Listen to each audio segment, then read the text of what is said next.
So finally, the day of reckoning has come. Now right off the bat, I'm not going to refer to mine as bitch or slut, nor will I refer to alt-cray as trash. At least for now. I'm sure that there will be events in the future where the use of said names would be and will be more appropriate. But in the meantime, while I do think it is a funny little gag and somewhat of a legitimate punishment, I do find it getting pretty stale pretty soon. But anyway, the talk of the episode is obviously the fact that Naofumi finally got justice. He has been cleared, his name has been cleared, and he once again has the reputation of a hero. He has the people's faith. Now, I immediately want to dive into this question that I've seen being discussed a lot for this episode, as I think it will be most of the discussion. And that question is, was this punishment enough? And of course, I'd like to sort of give my 2 cents on this matter. Now, I want to clear up that on my first watch of anything really, I kind of get too immersed into what I'm watching, to the point where it's really hard for me to watch something and at the same time be thinking about what I'm going to say in these discussions. I mean, I am, in fact, before anything, a fan of anime.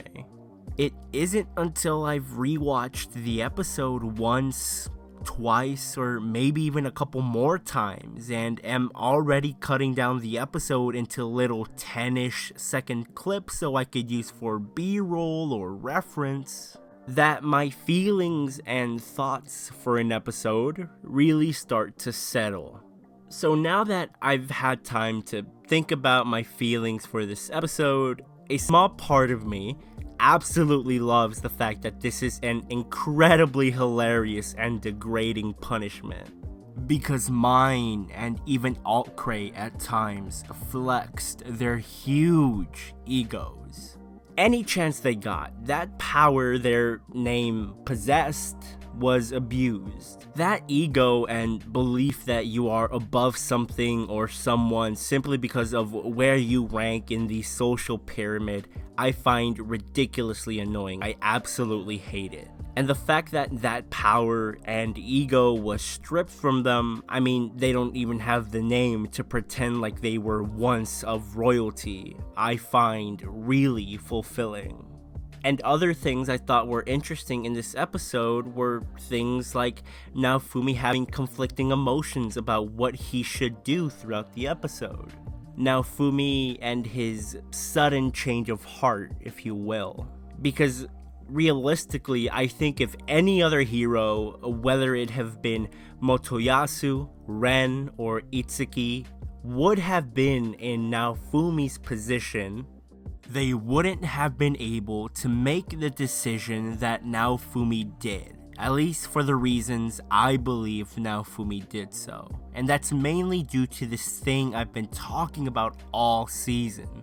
How Naofumi, due to the time that he spent traveling around helping sick people on a one-on-one basis and helping out villages, essentially, you know, doing the work that's expected of a cardinal hero, has a broader, more fulfilling understanding and appreciation for this world and its people. It's quite simple, really. You know, these two might be the scums of the earth and might not have any connections to the royal family anymore, but they're still a family, right? It isn't something as flimsy as a title that ties this family's bond. It's something much, much stronger. Blood ties this family together. Mine and alt-cray, despite what they've done and despite the embarrassment that they've brought themselves, are still precious to the lives of Malty and Morelia. And of course, Naofumi, being someone who has had the people he considers precious almost taken from him time and time again, is able to empathize with the likes of Malty and Morelia. And in terms of politics, could you imagine all of the insanity that would ensue if Morelia did end up proposing the idea of dying in the place of Mind and Alcree, and Naofumi just being completely fine with it? It would have been absolute madness. I don't know, I think Naofumi was just able to see that actually bringing death to the likes of Mind and Alcree would have ended up doing more harm than good. And being able to see that, despite of all the negative emotions he harbors towards these people, is what really sets him apart from the rest. But you know, as crazy as it sounds, the majority of me, as much as the anime has been building up to this moment, to me, this episode really wasn't about the revenge. Honestly, now, looking back, the scene where Naofumi comes in and states his idea of a more fitting punishment is not even one of my favorites.